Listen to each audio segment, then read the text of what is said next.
Hare Krishna, dear devotees, please accept the humble obeisances. All glories to Jagat Krishna Prabhupada. All glories to our revered speaker for today, His Grace Manidhara Prabhu, and all glories to assembled Vaishnava devotees. Devotees, we apologize for the technical hitch, keeping you waiting. And Prabhuji, please, since Hare Krishna. Hare Krishna. Thank you so Do much. we have the audio correct? I hear very little. Oh, let me check this thing. If you could tune it as loud as possible. My hearing is not the best. Okay. Is it better now? It's a little bit better, yeah. A little better. Let me see.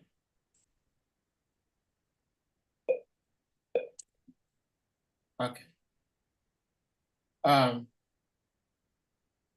Yeah, so devotees, we apologize for the inconvenience. We're going to try to begin.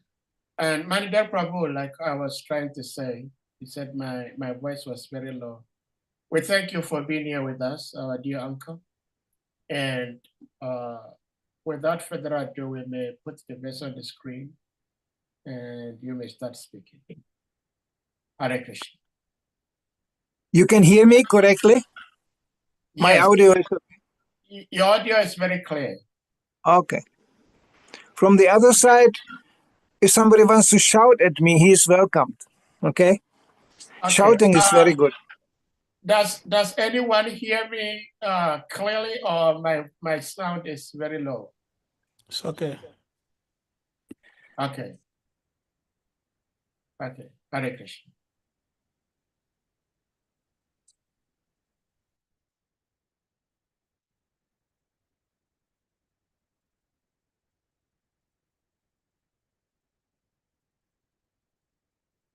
So we can start?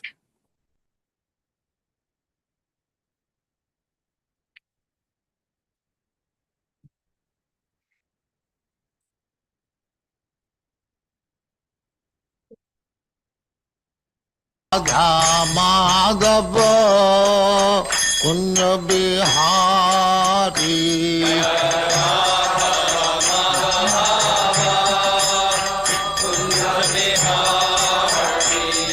Jaya Radha Madhav Kunja Bihari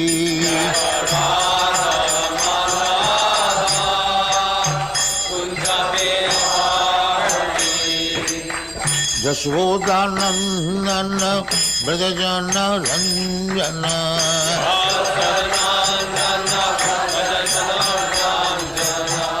Jashodanandana Brajajana Ranjana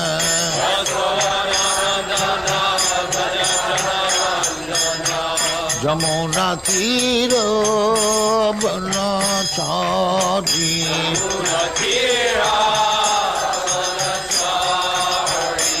Jamuna Tira Banachari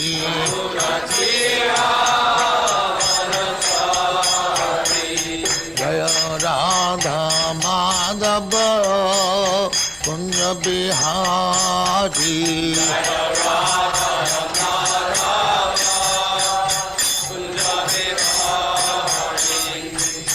Gopi Jana Vallabha Girivaradhari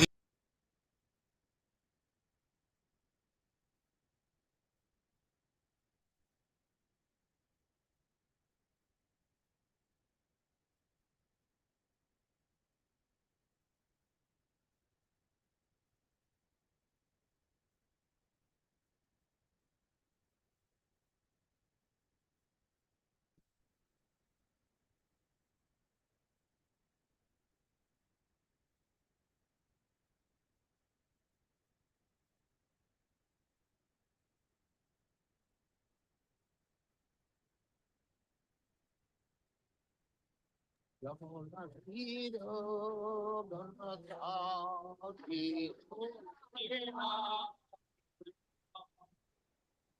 Jamuna Tira Banachari Jaya Radha Madhava Kunda Bihari.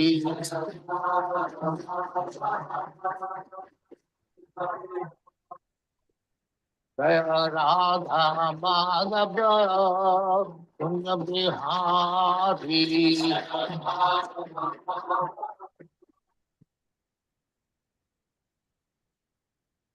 Jaya Vaspapana Sambribrajagacharya Sikare Small of the Dham, the Saraswati Goswami Bhagavad Jaya.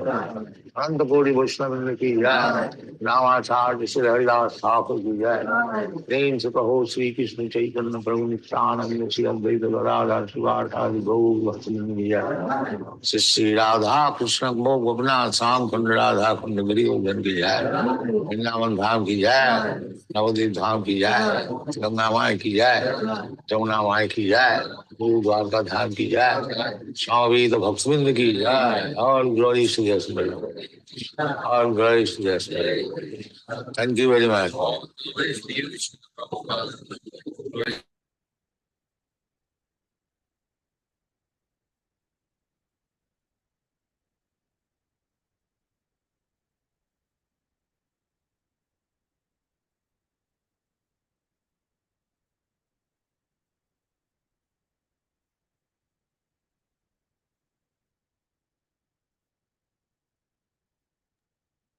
Sade, we're not hearing you.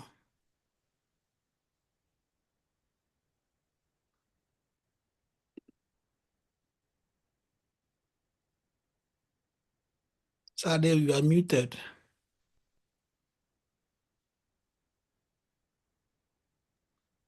Yeah, you are the host now. I'm having difficulty connecting here.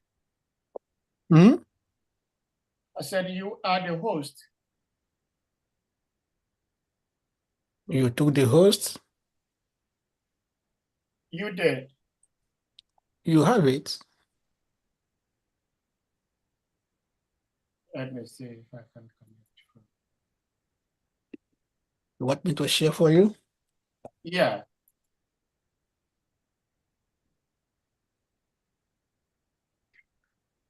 Okay.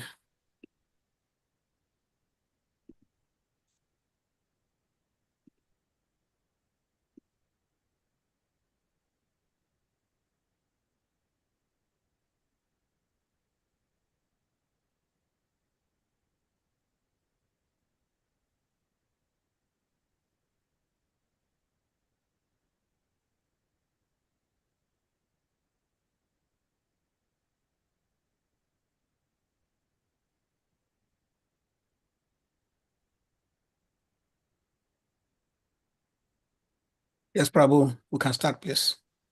Yeah. So, shall we read? Yes, Prabhu. Om Namo Bhagavate Vasudevaya.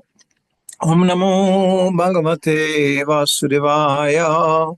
Om Namo Bhagavate Vasudevaya. Shri Bhagavan Vacha Mavira Garbhaga Standrim Sarga Udayam Avaha Tanmaya Panditam Hyagre Yanmam Prarthayate Bhavan. Translation. The Supreme Personality of Godhead then said, O Brahma, O depth of Vedic wisdom, be neither depressed nor anxious about the execution of creation. What are you begging from me has already been granted before. Purport by Srila Prabhupada. Any person authorized by either the Lord or his bona fide representative is already blessed, as is the work entrusted to him. Of course, the person entrusted with such a responsibility should always be aware of his incapability and must always look for the mercy of the Lord for the successful execution of his duty. One should not be puffed up because he is entrusted with certain executive work. Fortunate is he who is entrusted, and if he is always fixed in the sense of being subordinate to the will of the Supreme, he is sure to come out successful in the discharge of his work. Arjuna was entrusted with the work of fighting on the battlefield of Kurukshetra. And before he was so entrusted, the Lord had already arranged for his victory. But Arjuna was always conscious of his position as subordinate to the Lord, and thus he accepted him as a supreme guide in his responsibility.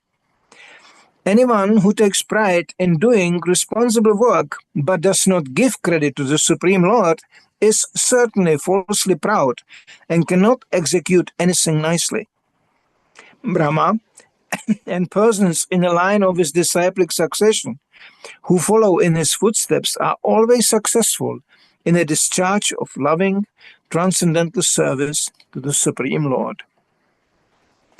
Namo Vishnu Padaya Krishna Prastaya Bhutale Srimate Bhaktivedanta Swam Itinamne Namaste Saraswati Devam Gauravani Pracharne Nirvishesha Shunyavadi Pushkatya Desatar.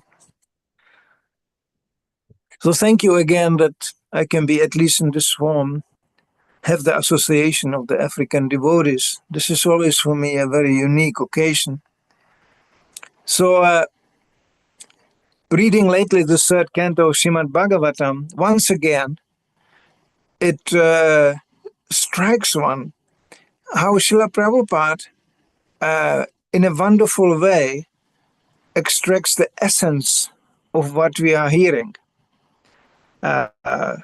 We have here the process of creation, which is far, far beyond of our ability to understand, actually. We cannot understand how this creation was created with our limited senses and with our limited understanding. We are, so to say, trapped into this creation, amazed, always surprised, because we are mostly ignorant of the way things were created. There's one proverb which is interesting, which is known, that an intelligent person always understands things in its origin.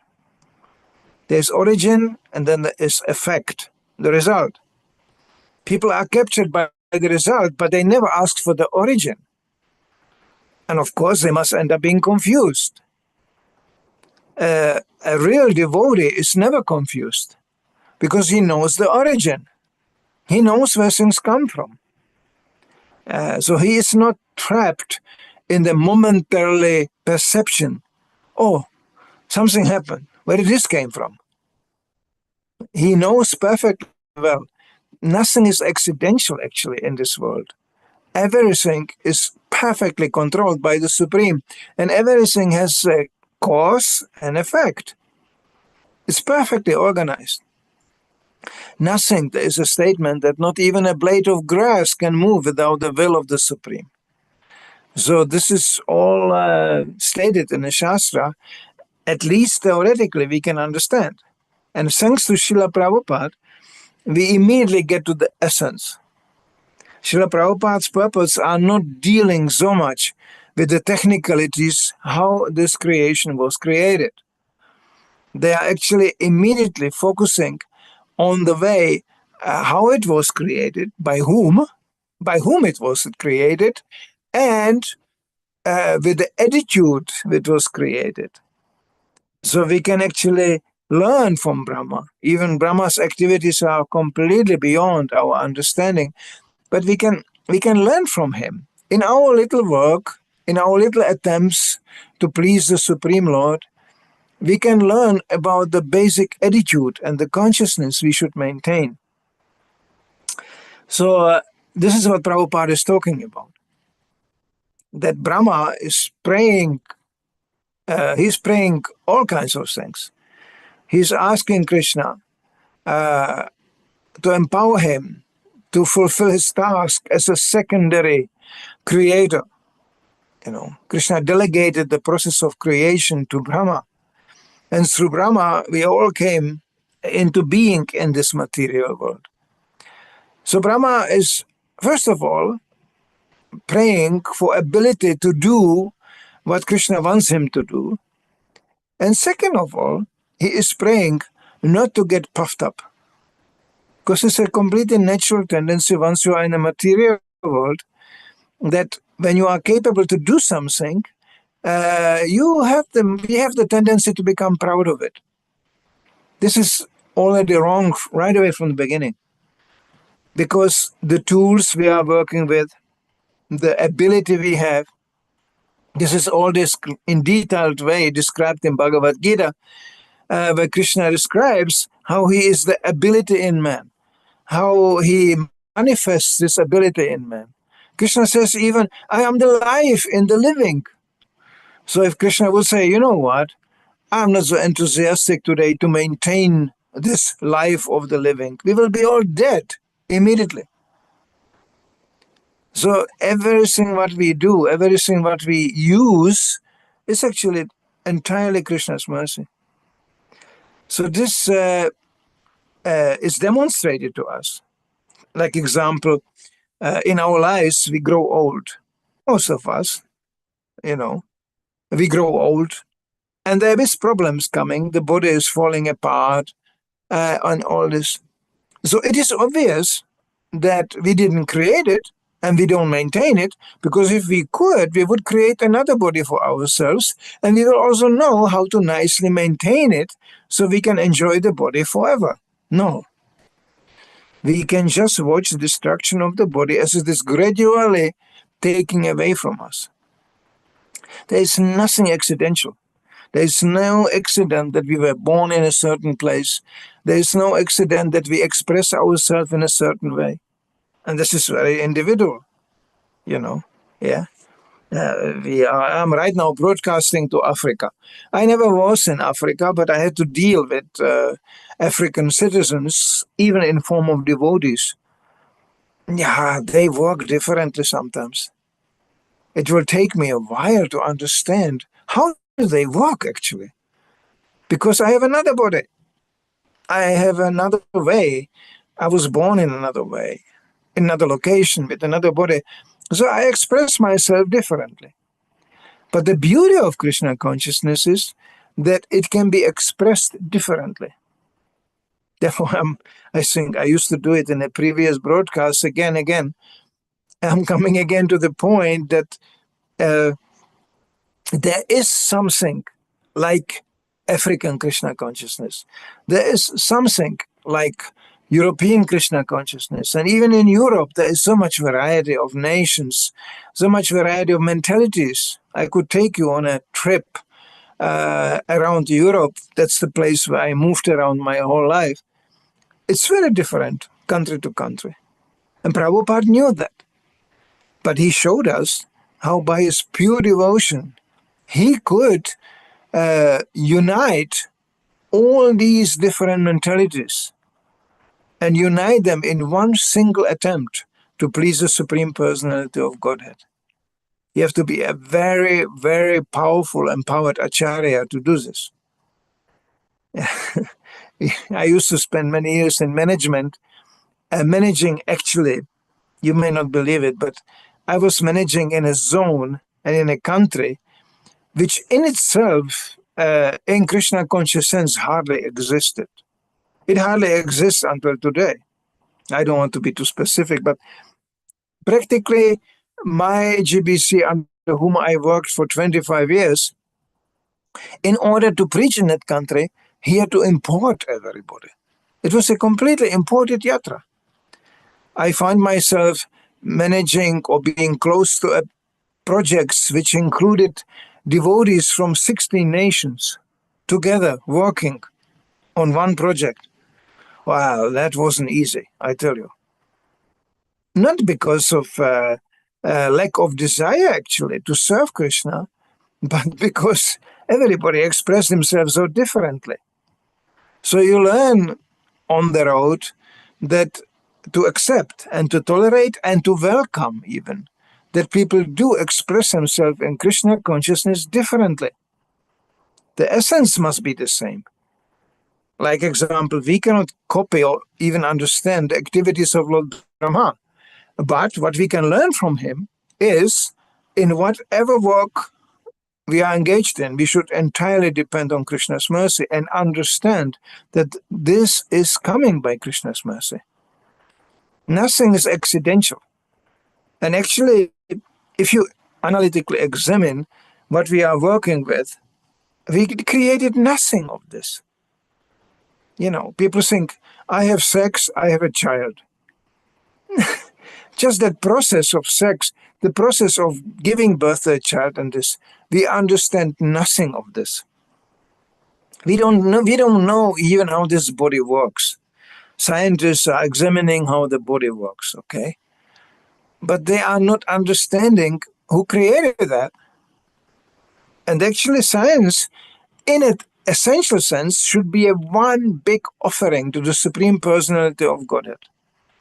Simply analytically, physically, psychologically, documenting how amazing, in what a kind of amazing way Krishna created things. You know, I used to be an artist, and you know, already by becoming 18 years old, I stopped being artist. You know why? Because for me, art was just a way to examine my surroundings. When you start to paint things, you pay much more attention to detail. You discover, actually, it's quite amazing how things are created. I could want to get into it and give a lecture about art, but it's a quite amazing thing if you are exploring the way things are creating. And then I realized I'm just copying things. Everything is already created. Everything is already done in an amazing way. So the rest of my life, I can just simply copy things, interpret them in my own speculative, limited way. I'm just a duplicator. I cannot produce anything original, actually. It's already produced. It's standing in front of me in a most amazing way, which I cannot copy whatsoever. So that's how I decided, actually, I become a devotee. Instead of copying the Supreme Personality of Godhead, I will just praise the way he did it. That's sufficient. That's really art. That Krishna leaves a room for us to express ourselves, even in an artistic way, but in a mood of worship and praise of his creation. That was actually the original meaning of art, you know. I don't want to go in history of art now, but how it degraded into that what we see today. But originally, art was simply meant for decoration. Decoration and worship of God. Decoration of religious scriptures. And, like example, India is a most amazing example of that, constructing temples, constructing amazing structures, which today nobody can do and nobody even understand how it was done. So everything was done like that. It was all in a praise of the Creator. And that makes us also to a Creator. We are also little creators, but we as a little creators are meant to actually simply glorify the greatest Creator. And that creates actually a wonderful relationship. You know, Krishna is actually pleased that we individually use our nature to actually glorify him, because he can accommodate all the natures. You know, that you can see when you go to places like Mayapur, where devotees congregate on a large scale. You can see how different devotees are. I don't want to go in detail now, but it's for me sometimes entertaining to enter big festivals and watch how different devotees are. You know, yeah. There's definitely different devotees coming from Africa, from China, from Russia, from Germany, from Italy. I could give you a detailed description, especially about the countries I used to live in and travel through. It's very different. It's quite a different thing. Yeah. But the goal is the same. The aim is the same. And the mood and the Krishna consciousness should be the same. So the principle, like we mentioned here, that by no means in whatever we do, we should be proud of that, what we are doing, because we are just doing it on Krishna's mercy. It sounds simple, we heard it many times. But actually, on the way, you catch yourself all the time. How we think, oh, actually, I'm quite good. I'm great. I did it. I'm great. I'm good. This is wrong. So this is the difference between devotee and a materialist. Materialist instantly assumes the position of an owner and creator. And devotee instantly assumes the position of a benefited one and the servant. The service is automatically response to the understanding that nothing is mine. I'm just serving the Creator. And Krishna is so magnificent. He is allowing us to use his creation in sometimes in such a reckless way. If you see what people do to Krishna's creation, it's unbelievable. You look in history of every country, including Africa, how exploited it was. What people can do to simply rip things apart, steal things, consume things, and destroy things. Most of the activities of the human race end up in destruction. That's a history of mankind. This is the world we are living in. Now, the amazing thing is, when you start to see things as Krishna's property and you serve Krishna, the amazing thing is you find yourself in a process of creation, not destruction. We have the examples of Pandavas ending up in a desert, Pandavas being in banishment, and ultimately ending up doing amazing things. Whatever the Pandavas were touching was increasing. It was increasing in beauty, in size. Krishna says, and at the end of Bhagavad Gita, Sanjaya clearly states, wherever there is Krishna, there is power, there is religiosity, there is opulence, there is only progress. This is an amazing thing. So this can be actually experienced even in a material world. Whatever Prabhupada writes here, each single line, he demonstrated by his own example. Look what one single man at the edge and the verge of death, old man, can within 10 years do. We are all, as we are sitting here and listening to this broadcast, we are all a manifestation of Prabhupada's mercy.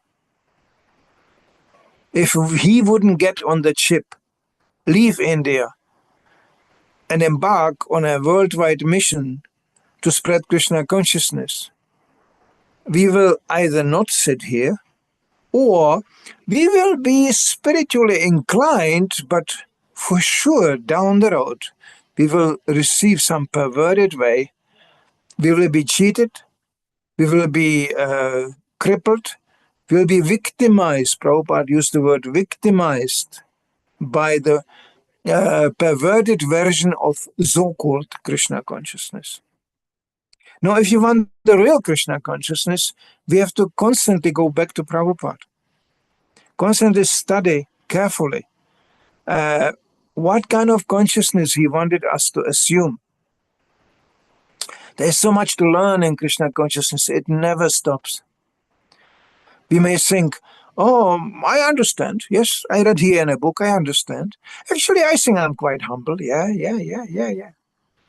Nah, there is always a way to learn. Krishna consciousness may be for people who are patient, for speculative people who like to, collect information about everything, everywhere. There are such people, Gyanis, people who like simply accumulate knowledge. They are like this. They are like, you could call it intellectual hedonists. They find Krishna consciousness sometimes very boring. What are you doing? Every day the same, right? You're getting up, chanting Hare Krishna, Krishna Krishna, Hare Hare, Hare Rama, Rama Rama, Hare Hare. Then we open the Bhagavatam. And what do you read in a Bhagavatam? Well, basically, in every shloka, you read surrender to Krishna, surrender to Krishna, surrender to Krishna, and again, surrender to Krishna. They think that's it. That's it. They are missing the point. Krishna consciousness is the beauty of Krishna consciousness is not even in the spectrum and the vastness of information we can get. Oh, this is also there. But it's in a depth of realization. Therefore, Srila Prabhupada books are ever fresh and ever young, because every time you read them from another angle or perspective. And Krishna can open you more and more deeper understanding. You know, it's so deep what Prabhupada writes here. One shloka, one purport can change completely your life. The power in Prabhupada books is just amazing. Let's say the whole book burns down, only one page remains. But that page, if you find it, it can change your life. So, one Prabhupada said, this is the literature we are actually broadcasting. One line, one page, one word, and your life can change. So this is the potency which is there, which is invested by the Supreme Personality of Godhead into the pure devotee, who again transmit it to the public. Now the secret to actually get the benefit, to get online, you could say, like we are here online, we are kind of connected, right? Because somehow we got the connection. But in Krishna consciousness is quite similar. To get the real connection and the real broadcasting and the real online with Krishna, that requires a certain qualification. There is even an illusory form of Krishna. There is illusory form of Krishna consciousness, which is meant for those who actually try to copy Krishna. There is two things. There is a following and copying. This is very different. It looks externally the same. No, actually it's completely different. Copying Krishna is based on envy on Krishna. And following Krishna is based on worshipful attitude, on humility, real humility. And that will be tested. We will be tested. There will be temptations coming. Preachers are tested. Renunciates are tested. Gurus are tested. We are all tested by material energy. How serious we are. You know, name, fame, and glory will come to some preachers. Sure, why not? You become popular, you become famous, you become worshipped. You may even get some money.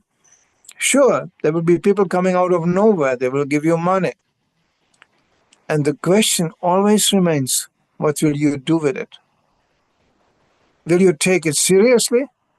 Will you really take the credit? Or will you immediately transfer the credit to the superior, to the source of mercy which you are receiving? This is exactly what this purport is about. Krishna tells to Brahma, what you are praying for was already granted. Still, Brahma is praying. Because actually, Brahma is very cautious. I could get puffed up. I could start to think, look how good I am. Now, can you imagine a position of Brahma, how easy it is to get puffed up? You know. And there is an incident where Krishna again tested Brahma by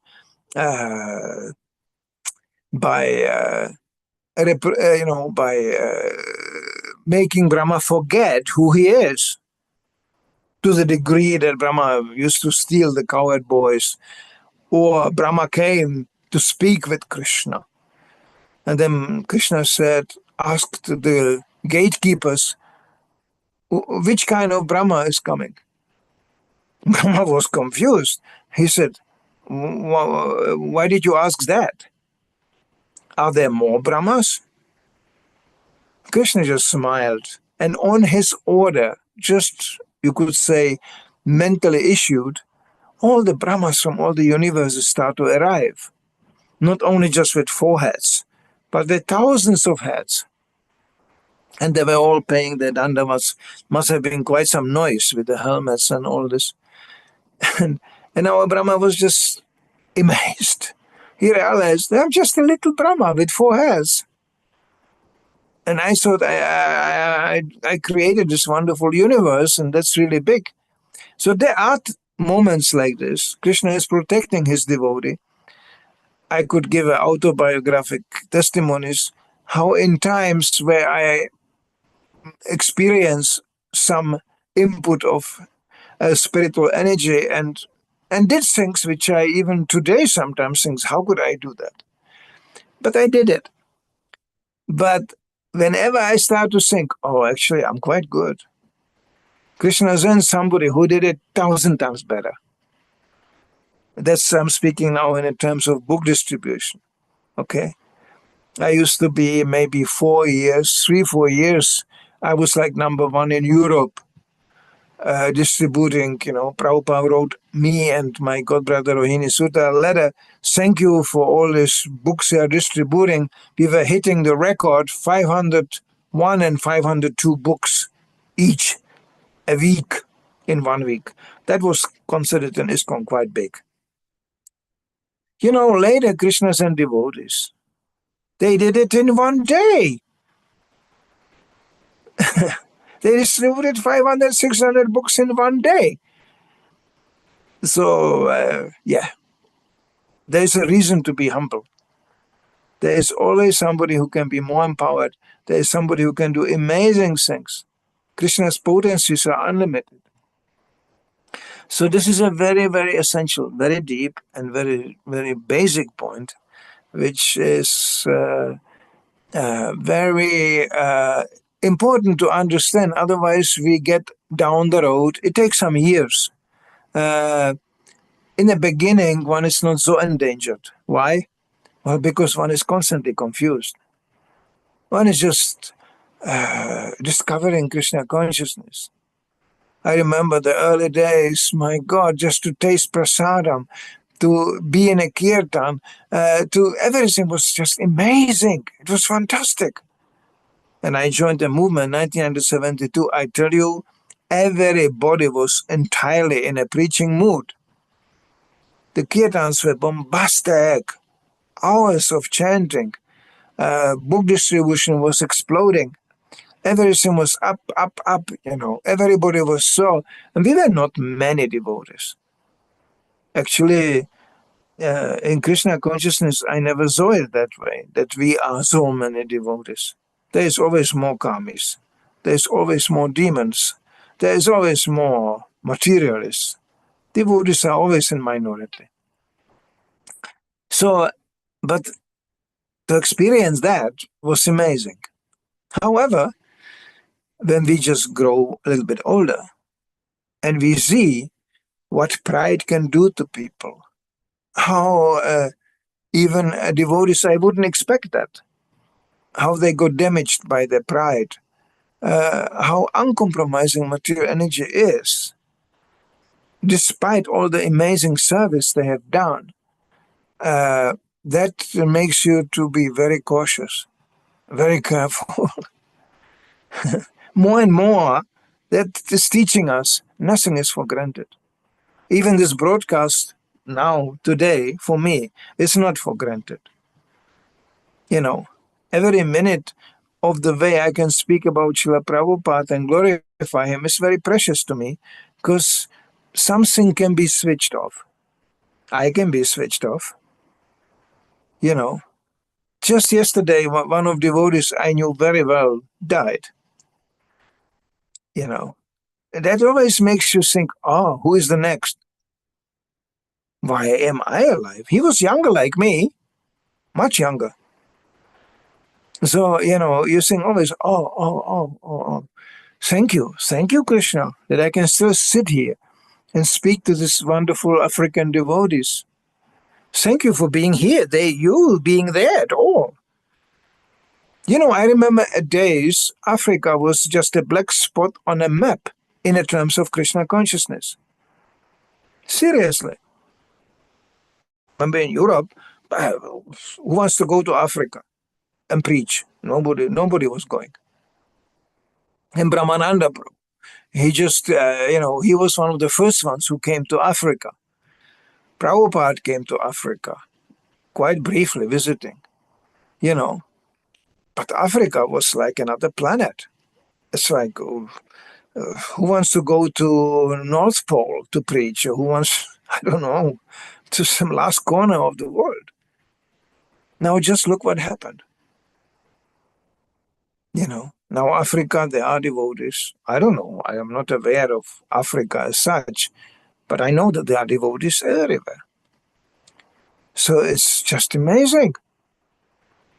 Now Krishna consciousness just practically spoken everywhere. I can take you on a trip in Europe, which I travel constantly. I would say every 100 kilometers, I find a group of devotees in Europe. Sometimes more organized, sometimes less organized. But if I would look for a congregation, some congregation of every 100 kilometer maximum, I will find such a congregation in the whole Europe. There are countries which are not very dynamic in preaching. Book distribution is almost dead. Yes, such a thing is there, but still devotees are there. So this is truly amazing. Krishna consciousness is spreading, and it's spread widely. The organizational part, then you know yourself from your own experience to come together. I really like the subtitle you have on the Hare Krishna Africa motto, bringing devotees together. That's wonderful. Not easy. It's a challenge. It's a big challenge, actually. Because Kali Yuga is a place where Prabhupada called it everybody is opinionated. That means someone, we have to have a different opinion from the other. Someone, I don't know why it works like this, but I grew up with people like this, who were very distinct, very unique people, artists, very special people, famous people too. But they had one thing in common. Everybody had his own opinion. So, in Krishna consciousness, how do you create a situation where there is a place for each individual devotee, but we have to come to an agreement how to coordinate and work together for pleasing Krishna and Srila Prabhupada. How to do that? Everybody who tries knows not easy. Not easy. Somehow. This is the age we are living in. This is the planet we are living on. Not easy. And even more so, you think, how did Prabhupada do that? But I tell you, he also didn't have an easy time. If you study his correspondence and study all this, big struggle to get devotees together.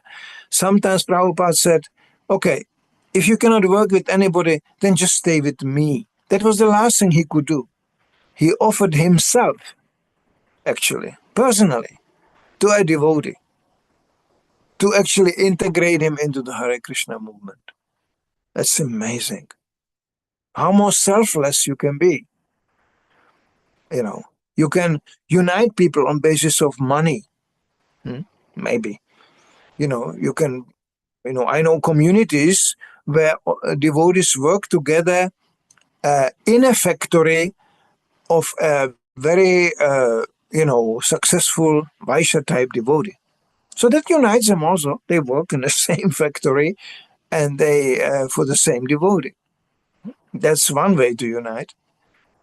But Prabhupada never had anything like this. He didn't pay us. He didn't collected us in a commercial sense. He just collected us in Krishna consciousness. Plain Krishna consciousness. Amazing. It's never end of amazement when you think, how did he do that? You must be very empowered. You must be very pure. And then comes another thing that sounds a little bit maybe simple. We need some good kick from the external energy of the Lord. You see, whenever crises arrive, whenever real trouble comes to people, they congregate, they come together, they flock together. So sometimes material energy also a little bit has to kick us, so we understand, oh, better we are becoming more humble and more modest in our demands and expectation towards others. I'm not advocating here some compromised version of Krishna consciousness. Prabhupada distinguished between two things, between weakness of a devotee and purposeful change of principles, and you could say preaching of a deviant kind. There Prabhupada was not tolerant, no. But when devotee was weak and he got in trouble because of simply being weak, the mercy of Prabhupada was really great. You know, he was arranging for devotees to stay in Krishna consciousness even under circumstances where other devotees could hardly understand why is he doing that. You know, this devotee got so compromised by Maya, and still Prabhupada reached out to try to involve him in Krishna consciousness.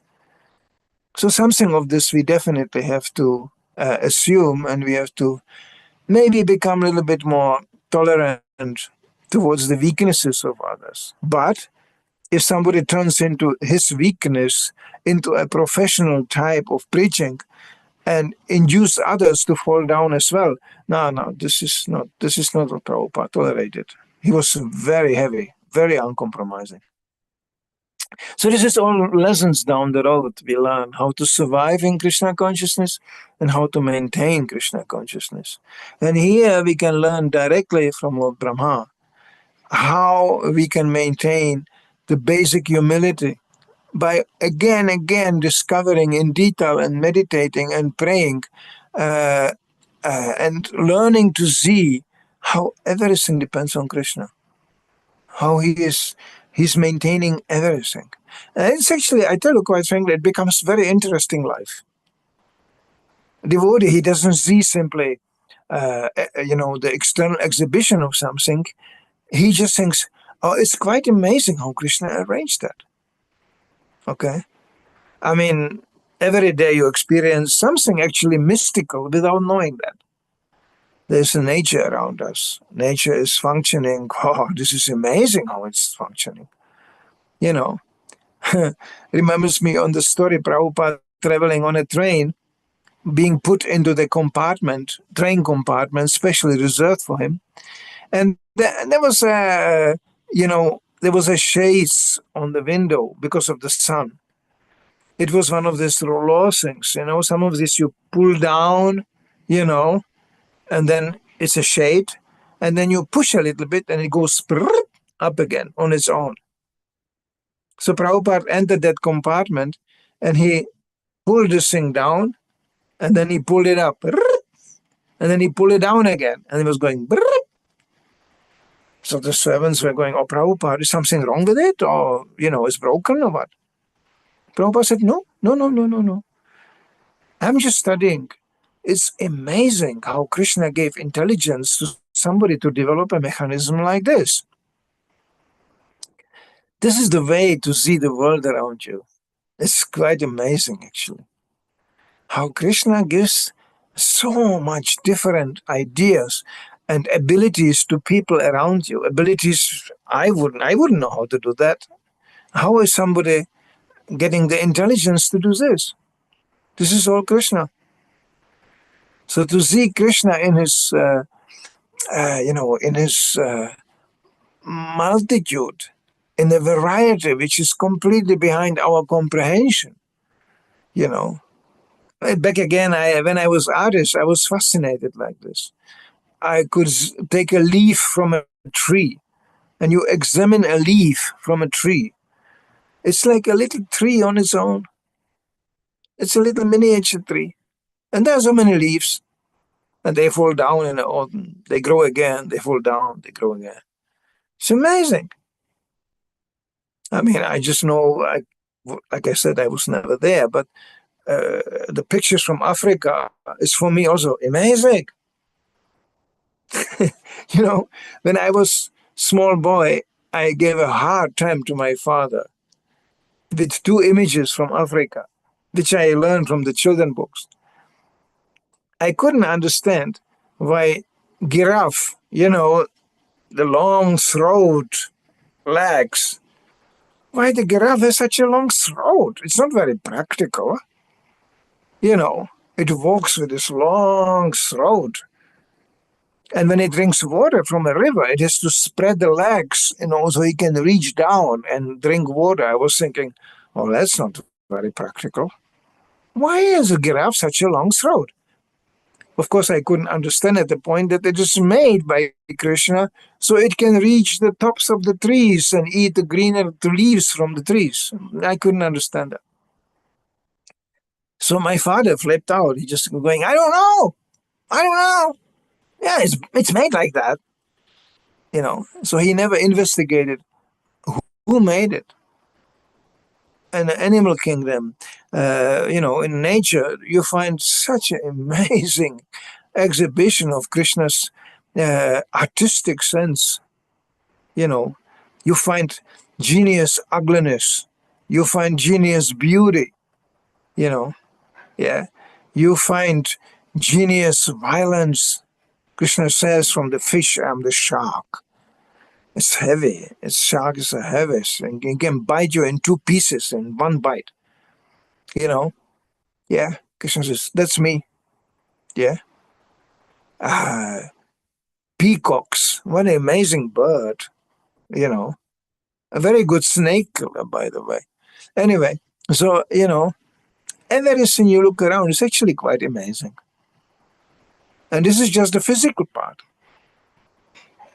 What about if you understand that all these 8,400,000 species being created by Krishna are created along our consciousness, our desires? Yeah. You want to be a meat eater? Eat and drink blood? Good.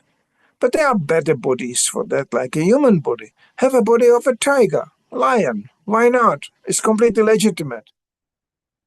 You know, you want to defend yourself.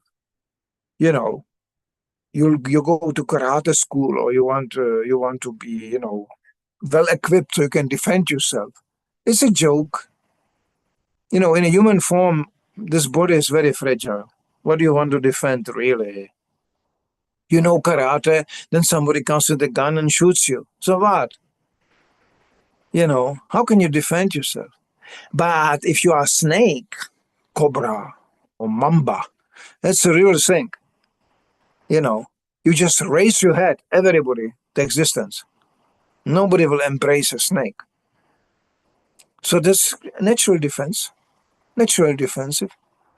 I mean, there's so many examples, endless examples of how Krishna created everything. So we are so proud in this human form of life. We think we are the kings of the world. We can do so many things and this. Nah, there are animals who are much better equipped as we are. They can do even things we cannot do. Animals, just normal animals. So this is all inducive to cultivate our real humility, which is the essence and the basis of our spiritual progress. There are maybe some questions or some comments to this. Thank you, Prabhu, for a nice class. I have a question, one question. You mentioned tolerance, that we should be very tolerant. Like you give example of Prabhupada, some devotee fall down and Prabhupada went to bring him back to Krishna consciousness. So my question is, why is it that in the modern days, we are not tolerant to devotees whom we think are not following ISKCON law book? Like we have so many devotees who are so-called said they left ISKCON. They open another organization or they join another organization. Why are we not tolerant to bring them back to ISKCON or to allow them practice like Prabhupada went to bring them back to ISKCON? Why is GBC excommunicating them? And that's a question I almost expected. Yeah. Now I have the two choices. I will give you some wishy-washy answer. Depend on Krishna, chant Hare Krishna, something like that.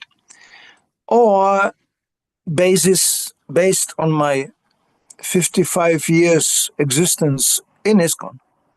And I'm an ISKCON man, sorry. I could give you a very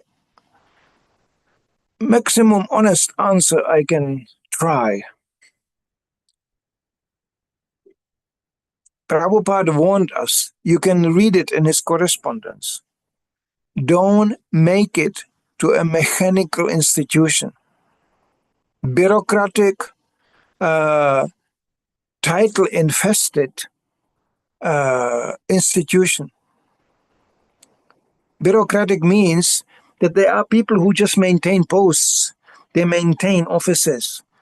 They try even to derive material benefit from that without actually understanding the meaning of the whole thing. Yeah? What is actually the meaning of ISKCON? What does it mean? I could quote Bhaktivinoda Thakur, who said, there is a need of an organized attempt to facilitate people's spiritual progress. This is the essence of ISKCON. You mentioned the word law book or whatever. Okay? Prabhupada, I don't have it directly at the hand, but if you want, I can find it easily. That Prabhupada writes, don't overmanage things. He warns his managers. Don't make it to a mechanical, and then he writes very heavy. He said, everything will stop. You will ruin everything. Because the expansion and the life in ISKCON can be only maintained through people who are alive. An office sitting, title maintaining, impersonally dealing. Now I will use a term, this is my own invention. ISKCON owners. There's ISKCON members and ISKCON owners, okay? Yeah. I'm ISKCON member. Hello. But ISKCON owners, it's a type of people, they exactly contradict what we read just in Bhagavatam. They think, I am the owner. And I have the keys here. Look. I am at the door. Nobody will pass through the door if he doesn't ask me for the keys. This is not the attitude Prabhupada was investing in us. He wanted to open doors, but not unconditionally. No. There are rules, there are regulations. Otherwise, it's just a free-floating anarchistic chaos. This is not what Prabhupada had in mind. So, how much organization is needed and how much is destructive, that's a very sensitive issue. But it boils down to one point. Prabhupada never wanted us to lose the personal understanding of Krishna consciousness. Right? Nobody will, you know why I joined 1972? Because devotees really talked to me. They whatever, and it was not nice always what they told me. But they accepted me as a person, yes. What did they told you? As a person who was valuable for the mission of Srila Prabhupada. And they encouraged me to become even more valuable for the mission of Srila Prabhupada. But, they understood me to be a person. Yeah. Because the greatest violence you can do to somebody, that you depersonalize them. And this is exactly happening when you are over-managing things. You just numbers, you just count numbers. That's what demons do. They just count statistics, numbers, shift people here and there, manipulate people as they like, and they just, and they think control is the success. This is actually, now we have things under control. No. In Krishna consciousness, let Krishna control. We are just servants. We have only to maintain the principles. Yes, that's what Prabhupada gave us. That's the law book. Okay? Yes. Now, this is what Prabhupada expected. I'm not mentioning GBC now, I get in trouble. But every leader, Prabhupada expected to stand for the legacy of the principles he gave. But how to apply them in a sensitive way, that's a science, and that's a thing which is I would say, automatically coming to somebody who is sincerely preaching for Prabhupada. You cannot come, I give you practical examples. You cannot approach somebody who started to chant Hare Krishna, and he's a married man. He has a job, he has a family. You cannot just tell him, hey, you know what? You can even open Bhagavatam and you can read. Family, Maya. Job, Maya. Surrender. Now, he may even like it, what you are saying, but how is he going to do that? To reject wife, reject children, reject and destroy the whole thing? Is he powerful enough to actually become Krishna conscious like this? No. So there were big disasters created like this. Very heavy things happening to people. I joined, I had no family, I was 18 years old. I had no money, nothing. I had nothing. So that was so easy to be brahmacharis and just join and that's it, because no problem. So people are in different situations. People have different consciousness. People are located in a particular circumstance. It has to be all taken into consideration. And gradually, Prabhupada used the word gradually, we are helping them to come more and more to the point of making Krishna really the center of their life. This is ISKCON. This is Prabhupada movement. So, I am not very fond of anarchy and chaos and all these things. But if somebody tells me today, even after 55 years, can you tell me how ISKCON is organized? I tell you, my honest answer is, I don't know.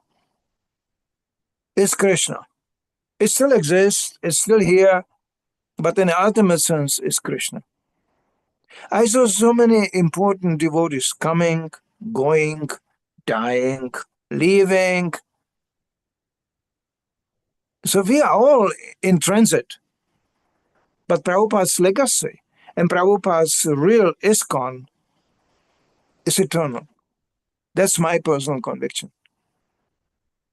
So we have to see ourselves as a guests in Prabhupada's ISKCON, trying to serve his mission.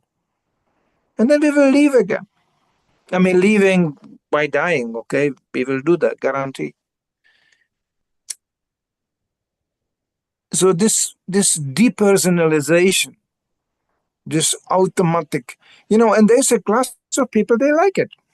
It's called Shudra. They like it. They can line up, just follow the command. Don't think, just don't think, okay? No thinking, no question answering. Asking questions is already offensive, okay? Don't do that. Don't ask any question. It's a big Vaishnava apparat, you know that? So this is, I know this line of preaching. And I purposefully abstained from that line. Well, sometimes I find myself a little bit ostracized, a little bit off the track from the institutional point of view. I cannot avoid it. You will never make me a man sitting in an office, banging with my fist on a table and going, I am ISKCON, shut up. No. This is not the movement I understood from Srila Prabhupada. No. you know. So this personal thing has to be maintained. We are all individual person. You looking at me now is for me a discovery. I have to take classes now. This is so really interesting. We never met, you know, but I mean, I'm fascinated by meeting devotees. You know why? Everybody is different. You have a reason to sit here and be part of this broadcast. You have somehow found a way to be part of it. Now, what is motivating you to be part of such a display of simple information or whatever? That means you must be a devotee. And you are definitely different from the other devotee. Even you may be blackish, the other one be also blackish. There's also a difference. It's not the black people and the white people. It's all primitive. The Americans and the Africans. This is too primitive still. We are eternally individual persons. And this is the spirit which should never get lost in our preaching. I saw so much harm being done to devotees. Brutality of which was shocking me. I couldn't sleep. I was crying. I was going, how can these people with tilak do such a thing? Completely stereotype, mechanical way of, you know, I was born in a totalitarian country, okay? In communistic country. Then I grew up in a capitalistic country, right? And then I found out, hey, they have the same idea, these guys. Line up people, control people, you know. Are you a good capitalist? Are you a good communist? Are you good ISKCON? I'm ISKCON. You must follow what I say. Am I ISKCON? Well, I am, you know.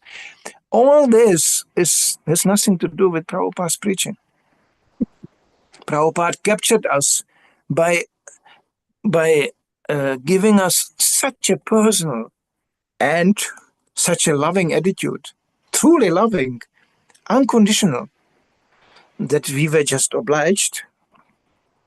And those who really grasp that spirit of Prabhupada, they are eternally obliged to him.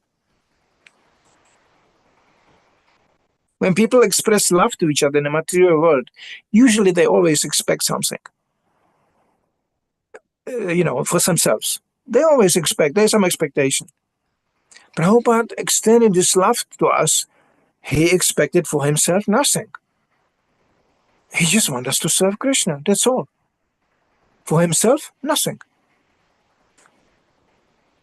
So this is for me ISKCON. I don't want to go more in detail. I will get myself simply more in trouble. Because I asked the question because many devotees, every devotee is chanting the holy name, trying to follow the rules and regulations of that Prabhupada gave. But due to little misunderstanding, the so-called excommunication, don't come around, don't talk to him, don't associate with him. And this temple in South India that the court case lasted more than 20 years. And you talk about Prabhupada tolerance. So I keep thinking, how do we spend money in the court for 20 years and still lose the temple? Where is the tolerance Prabhupada teach? What is the tolerance? Yeah, I mean, if you speak about particularly about a temple is actually should be, according to Prabhupada, a place generating mutual inspiration to serve Krishna more. It's not like a custom office, passport office, you know, police station or whatever. No, actually a temple is a place which is supposed to generate spiritual inspiration. But there are very firm rules in a temple. Prabhupada set up very firm rules. Who can live there and who shouldn't live there. So, you know, so that's a fact. I had to deal with that. I was temple president for 25 years. It was not a nice service, no. But I had to deal with that. I don't have a good memories of being temple president, sorry. Actually, recently one devotee, he came remembering me how he was in my temple 30 years ago. Yeah. And he thanked me that I bought a new jacket for him when he arrived. I was shocked. I was just shocked. There wasn't one single devotee who ever thanked me for anything. And I really have to seriously say I serve these devotees from the morning to the midnight, all the time, 24 hours a day. Now I have to say honestly, I had no holiday, no break, nothing of this, no, nothing. So and I like that. I am not really proud of that because actually, I like to do that. This is for me fun, this is enjoyment. I counted maximum 50 people. I can run the whole day around them. Prabhu, what do you need? Okay, is it okay, Prabhu? Okay, yes. What can I do for you? Okay, Prabhu. I can do that with 50 people. After that becomes difficult. Then I lose orientation, I was even accused that I run a temple like a kindergarten, because these devotees, they didn't have to buy the new shoes even. I already knew the shoe size. I can keep, record on shoe size of 50 people, things like that. So I'm sometimes missing it even. I like to do things like that. But Krishna showed me that there are also other things one can do. But this is just an example. This is just, like that. So every devotee is so special. And devotees are in various stages of development. Now, if somebody, I had to ask people to leave a temple. I had to do that because they persistently, insisted to make their material desires dominant in a temple and became disturbance to others. It was not because I had a problem with them. It was because the other devotees had a problem with them and they became a disturbance.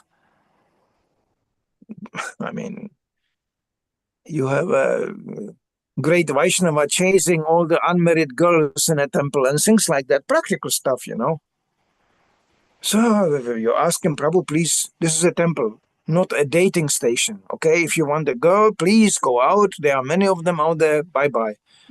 No. I want to do it in a temple. I like the temple Matajis. And I told him, sorry, this is the wrong place. Well, there was a conflict, he had to go. People take shelter in a temple, they have to be protected.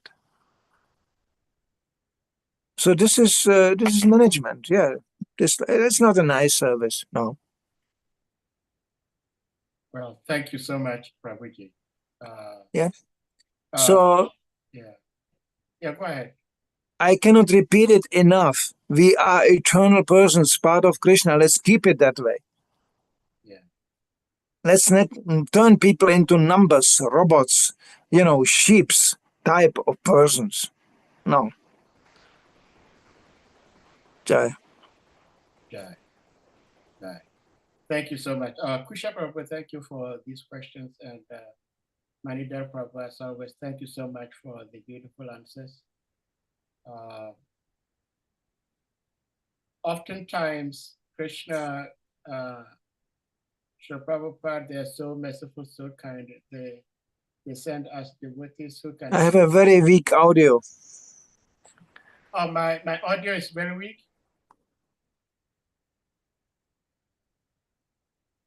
Oh.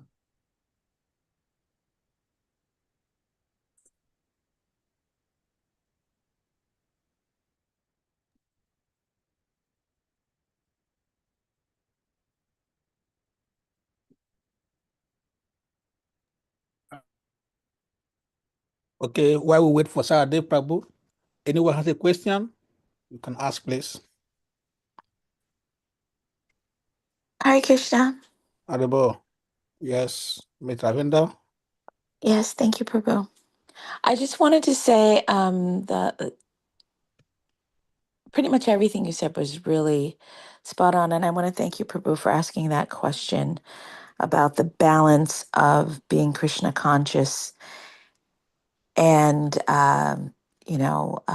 the perception and actions that look like bias or ostracization based on things that really shouldn't matter if we're following the path of bhakti versus cultism or clanism, groupism, in group, out group, these things that are known as psychological theories. At the end, Prabhu spoke about protection. And so there seems to be, in many ways, protection, what looks like protection, which is really a way to ostracize or select who is worthy based on so many different types of criteria, whether or not one is a follower or obeying or doing what is wanted by those in authorities beyond the philosophy, or whether or not we're actually protecting, like protecting young girls, protecting young boys, protecting children, protecting women, protecting families, which many times has often been ignored, overlooked, offenses and assaults of this type for the sake of whatever. But when it comes to protecting the community, that seems to be on the minimum level. But when it comes to something that looks like perhaps something that we need to address as a community, then that is kind of pushed away. So, balance is an aspect of bhakti. And I'm very happy that you're here, Prabhu, to speak on such a level that is high and greatly needed in our society, with a lot of candor and humor and compassion and personalism. Thank you so much. I'm very happy to hear you. Hare Krishna. Thank you. Actually, I would like to add one thing from the same canto. This is, also described in the third canto of Bhagavatam, in connection with Jaya and Vijaya being cursed by the four Kumaras. Krishna is appearing on a scene himself. And since we are talking here about protection, can you imagine? Krishna says himself, the Brahmanas, the cows, and the defenseless creatures are my own body, Krishna's body. Those whose faculty of judgment has been impaired by their own sin look upon these as distinct from me. They are just like ferocious serpents, and they are angrily torn apart by the bills of the vulture-like messengers of Yamaraj, the superintendent of sinful persons. This is heavy. This is heavy. Krishna himself says that those who are not protecting, they will suffer the consequences. Mm. And then Prabhupada comments, defenseless creatures, according to Brahma Samhita, are the cows, brahmanas, women, children, and old men. Of these five, the brahmanas and cows are especially mentioned in this verse, because the Lord is always anxious about the benefit of the brahmanas and the cows. So, can you imagine? Krishna says, those who are not protected, they are my own body. So you are committing an offense if you don't give that protection. This is a very essential part of Prabhupada's movement. Prabhupada created this movement to give us protection. Yeah. Which verse of that Where was that read, please? This is from Bhagavatam, 3rd Canto, chapter 16, text 10. 3:16:10. Thank you. 3:16:10. Yeah. I wanted to ask if I might. So, just like the modes of material nature, a lot of times they're spoken of as singular when they're actually, at any moment in time, anyone almost can be of dual mode or all three modes at one time. Like mothers are passionate, also so many different ways we can be connected. But regarding protection, we're not our bodies at the same time. So a lot of times women are taught to be nice or to not be able to discern whether or not they can protect themselves or their children, or to not understand those perspectives. And there are examples such as Draupadi when she socked the demon, and so not widely known. But I think it's important. There are so many protectors on this page, jivas and male bodies, who stand up and speak up for protection of women and families, because they protect their families as well. But also, this something that's not really spoken of is women protecting, or should protect, their children. And in instances, it says in Chaitanya Charitamrita, I've read it before, I can't remember where it is right now, that if a child or children are being harmed by a father, the wife has the full right to leave and end the marriage without any, all of these things where if there's divorce, women are minimized, but without any repercussions. So just the understanding that we jivas aspiring to be Vaishnavas can and should speak up for our children and defend them. I'm very much of that nature in temples with my children. Um, uh, our Guru Maharaj was very much active in understanding it and uh, teaching it and saying children should be protected. And I just wish that more devotee mothers would be aware that this is something that's necessary. When the father is at work, mother should protect and defend by all means, because these are Krishna's children. Hare Krishna. This is, of course, an issue I wouldn't like to go in detail. Children protection. Actually, in principle, the whole Vedic society is built on protection concept. Brahmanas, they protect by assuring that the spiritual standards are taken care of. Teaching people. Ignorance is automatically root of sin. So they remove the ignorance by teaching. This is their protection. And they control the kshatriyas, because the kshatriyas have a tendency to get out of control. Yeah. So a kshatriya without the brahmana is useless. That's the standard. So kshatriyas, well, they are the most dominant protectors, as we know from the scriptures. Kshatriya nature is made like this, that this is the biggest ecstasy for kshatriya, to lay down the life for others, to protect them. It's not that he's doing it out of duty only. No, he loves that. It's a taste, Yeah. I can go now with stories from Arjuna trying to protect the children of a Brahmana and all this. But they love it. They love this. It's still a bodily consciousness, because sometimes they forget that Krishna is the ultimate protector, okay? But in a human society, this is how it works. So Kshatriya protect by force, applying violence. They are the only ones who are absolutely authorized to apply violence. Brahmanas, non-violence. Non-violence. Kshatriya, violence. For what? To protect. Vaishyas, they protect by feeding the society, by charity. Actually, Vaishyas are the most very important part. They nourish all the other departments, by producing. And they protect the Shudras. They should be protected by everybody. How?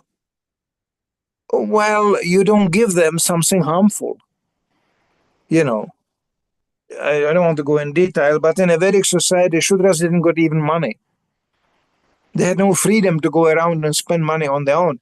They got all the necessities of life, what they needed, and even more. They were such a luxurious Shudras you cannot imagine. Prabhupada gives example. He was disgusted with plastic plates. Okay, he said in a Vedic society, the higher classes of people, they were eating only from gold plates and silver plates, maybe. That's it. And one way usage. That means after the dinner, they threw away the gold plates and the silver plates, and then the Shudras picked it up, and they were also eating from silver plates and gold plates. This is just an example. So Shudras should be absolutely, they are like children, they should be taken care of too. So Vedic society means one protects the other. If that is broken, then this spiritual life becomes very difficult. Impossible. This is what Arjuna was so worried about. He said, if I can kill all these men, he was not afraid to fight. But he said, I can kill all the men here. But when the men are killed, there will be hundreds and hundreds of thousands of widows, unprotected women. What will happen to that? The whole society can get destroyed like this. This was a very valid consideration. Krishna then explains to him, no, there is even a higher principle of that. That means that these people have to die due to their past sinful activity. So this is, Prabhupada explains the lectures of the first chapter of Bhagavad Gita, highly recommended. Prabhupada, because the first chapter of Bhagavad Gita is just about armies and description of various personalities being present. No, actually, Prabhupada's lectures are quite, I would call it almost psychoanalytical. He is describing what Arjuna is thinking and why Arjuna actually refused to fight. And this was all, and the materially spoken, is completely makes sense. So, but then Prabhupada explains also what Krishna was thinking. So this is all based on protection. I cannot speak more about it because I get emotional. You know why? Because I saw so many devotees not being protected. In my line of management as a temple president, nobody could complain he was not protected. I came into physically dangerous situation. I'm not a trained fighter. I'm not. Yeah, I have quite some volume, but the devotees knew that. They knew some trouble. I was managing a very flourishing restaurant, big temple. I mean, let's say 50 devotees, full blast engaged. There was always some danger. It was a city preaching center, so there's always some craziness happening, And every devotee knew if there is a trouble, Manidhara will coming running around the corner, probably even get physical when it's required. I don't know. I don't want to go in detail, but I remember this one incident where one Grihastha couple, the man, we were living together in a community. The man just verbally threatened his wife to beat her. This was heard by other devotees, so they were alarmed. They came to me running, hey, this Grihastha couple, they have a big fight there, and he told her he will beat her up. It took me 10 minutes to speak to him. And he was nice, he was kind of humble. But I told him, Prabhu, I mean, you don't know the rules we have in this community? Absolutely, but zero physical violence to women. We didn't have any children even at that time. Children is a completely different issue. And he was shaking. He was going, I just said something. It was in effect. I said, that's okay. I told him straight out, you touch her, I will touch you. And I will not even call the ambulance. You understand that? That was a preaching. I was young, I was much younger as today. So I was a little bit passionate. But the principle was absolutely maintained. Otherwise, how can you conduct a spiritual life in a constant mood of threat or uncertainty? It's not possible. And that's for everybody. It's not just for women. Children, they can be very nasty. We know that. They can make trouble. We know that. But the worst you can do to a child is you can even shout at a child, even threat the child, some kind of threat. And children will all forgive that as long as they feel protected.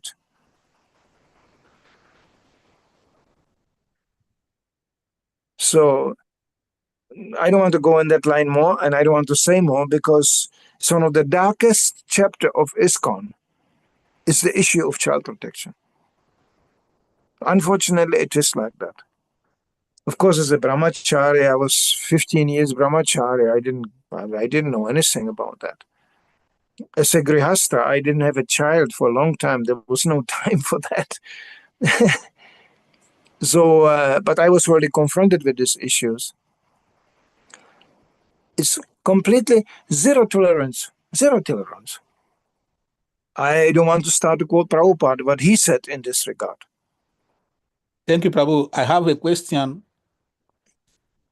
and I'll put it on the verse. You can see it on the screen. The verse you brought to the class, 3:16:10. Can you see? Are you seeing the screen?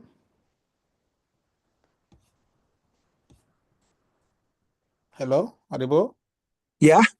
Okay. In the screen, the papers, where Prabhupada mentioned the 5 defenseless people. He didn't mention young boys. So men are immune to suffering and unprotectiveness of the Lord. Is that what the verse is saying? He mentioned the brahmanas, cows, women, and children, and old men. So the youths, the men, are not human beings. Is that what Krishna is saying here? Who protect us? Don't we deserve protection also?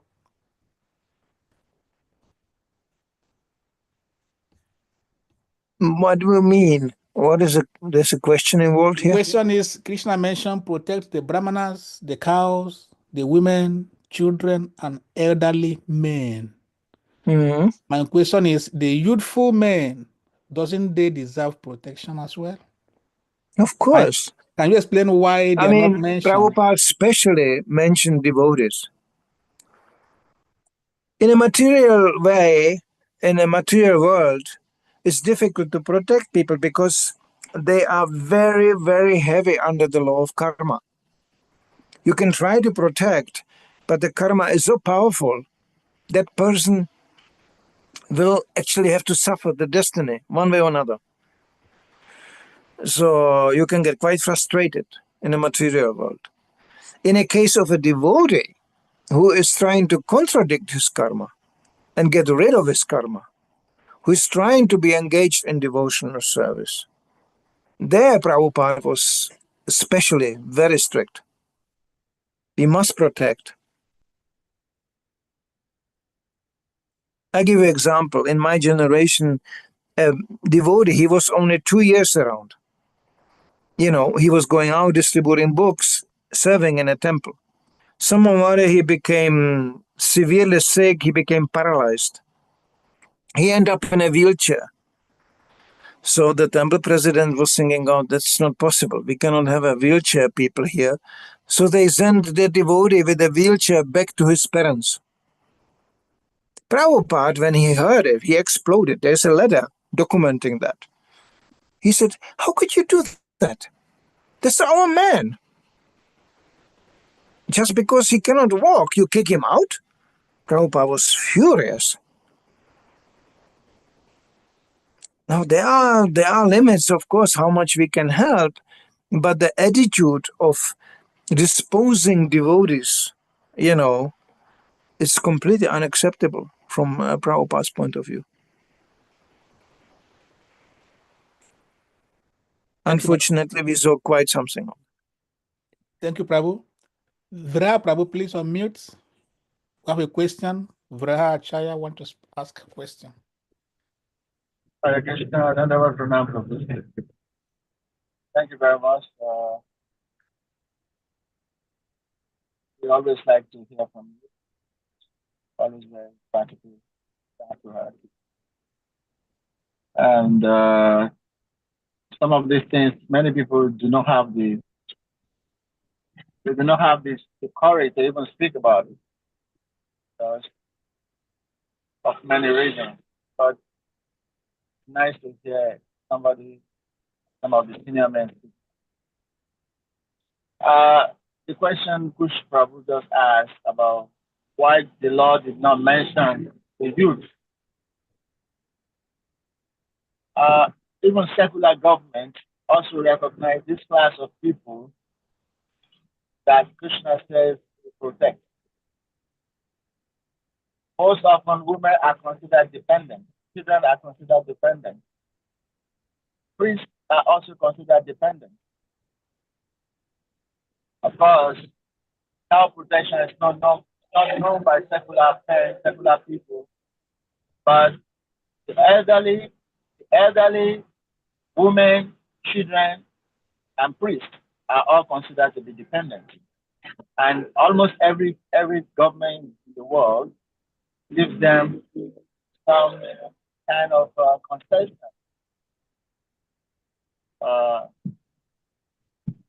So I think it is not out of place that Krishna says the same thing. And youth, able-bodied men, have strength, have means to fight for themselves and stand for themselves. But these classes of people that are considered dependent, the word used in the Bible time is that they're defenseless. But then the social terminology is that they are dependent. So they do not have their own means, and they depend on the society for sustenance. So they need protection. So it's not that Krishna kind of single out young men or youth not to be protected. They can protect themselves because they have the means, they have the strength, they have the physical strength, and they have the ability to work. So if they also want to become dependent, then that becomes laziness, and that's not accepted. So the classes of people mentioned in the scripture, society also protect them because they are considered dependent. That's my contribution. Thank you. Thank you, Prabhu. Thank you. Thank you. Maharaj, you can continue. Any other question or comment? Sade, what is your question? Are you filled up with class? You have no question.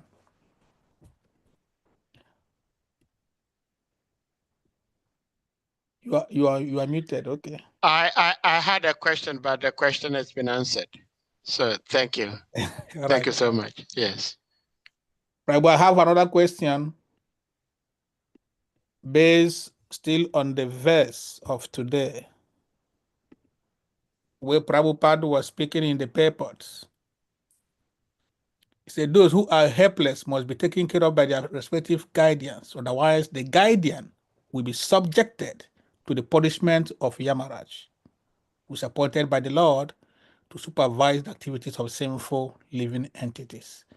So Prabhupada is saying, not giving protection by itself is a sinful activity, right?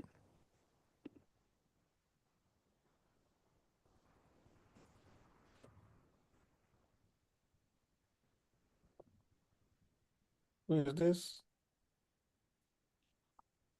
Sorry, are you sharing anything?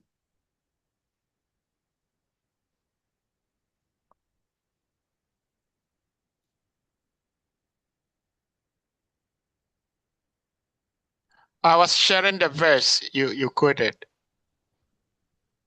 Okay, it's too wide.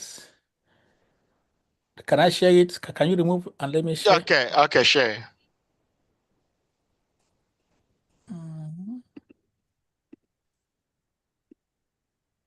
Can you see it? Yeah. Yeah. From here. Maharaj, can you see the screen? Those who are not given protection, the guardians, are sent to the punishment of Yamaraj, who are appointed by the Lord to punish, supervise activities of sinful living creatures. So my question is, does it mean that when one fails to give protection, he or she is committing sinful activity? And does protection come with any condition? Because sometimes there are people you must give protection, and if they're not living up to the merit of the protection, how do you give the protection? If one is not willing to learn, how do you give protection? If one is not submissive, obedient, how do you give protection? I mentioned before that Vedic society is constructed in such a way that one who is giving protection is protected. So it's connected, you know. So it's a chain, descending chain of protective mechanism. Alone, single, difficult. We can try, but the problem with the Vedic society we try to represent and try to live up to is that everything is connected, interlined.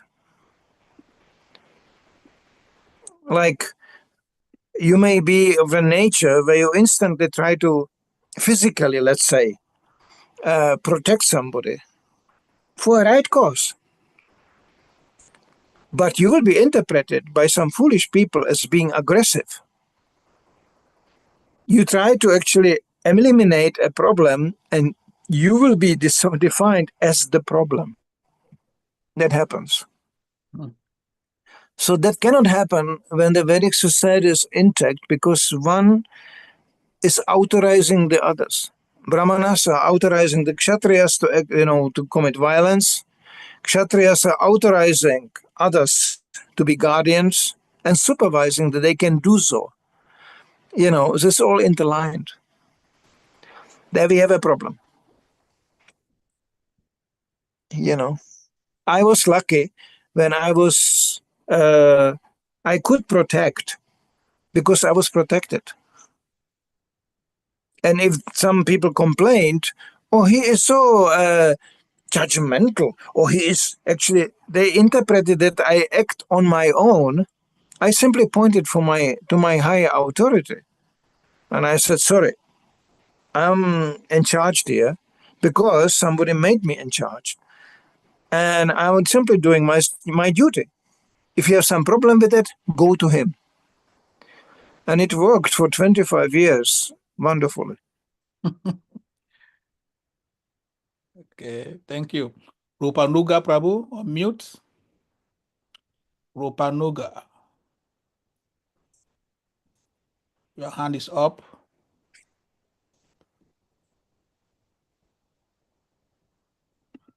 Hare Krishna. Thank you very much for the Sangha. I thank you very much for your beautiful presentation, Prabhu. I would like to come back to the one question that was raised by the Prabhu early on around the question of management, and when there was a reference made to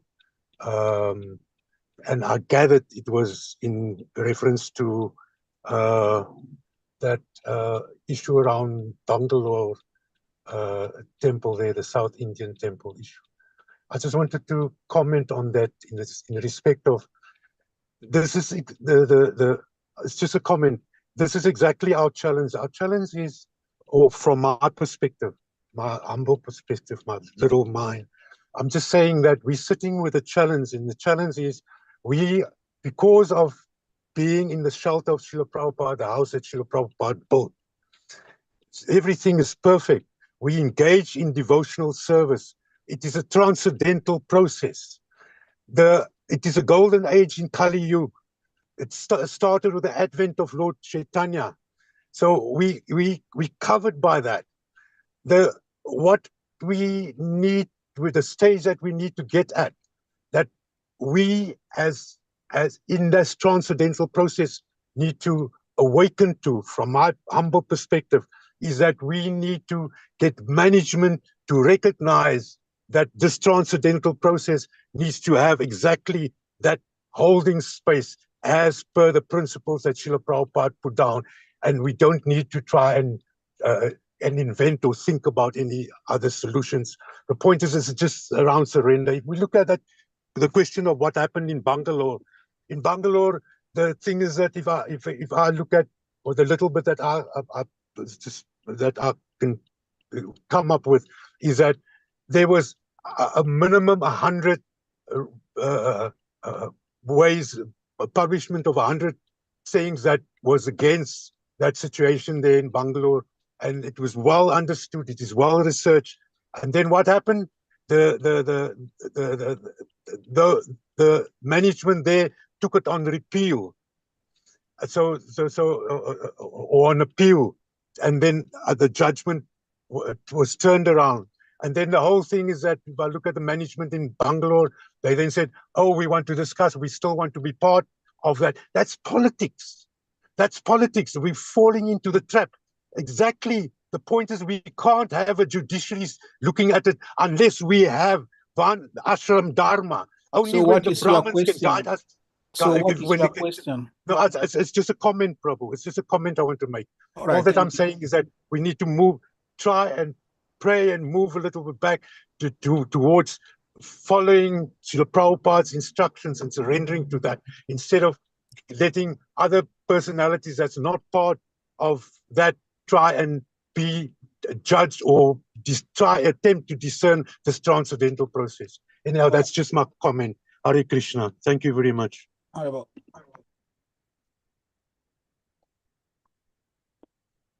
Yes, Okay. Prabhu. Yes, Prabhu. Thank you so much for your class. Do you still have some time? Are you in India? Me? Yes, Prabhu. No. I'm right now in Europe. Are you in Germany or where? I'm in Czech Republic right now. Czech. I think this Rath Yatra next week. Hmm? Is this in Slovakia? This Rath Yatra in Slovakia next week? Yeah, it's no, it's two countries now. It's Czech Republic and Slovakia. Slovakia. There is one next I'm in week. Czech Republic. Yeah. Okay. There is one in Slovakia next week. Then with Vienna and Zurich. Okay. It's very similar natures. Mm-hmm. All right. Thank you so much. Any other question, or we close the class? Okay. Okay, we are asked devotees kindly unmute yourselves and let's chant Hare Krishna Mahamatra to Prabhu for comment for today. Kindly unmute and let's thank him with the holy name. Hare Krishna, Hare Hare Krishna, Hare Krishna, Krishna Krishna, Hare Hare, Hare Rama, Hare Rama, Hare Rama, Hare Hare. Vanchakapa Hare Sankapa Purusha Kripa Sindhu Vaja Patitanam Bhavnebhyo Manam Vaishnavebhyo Namaskar. Thank you so much, Prabhu. Jai Shri Prabhupada. Haribo. Maharaj ki. Jai. Thank you very much.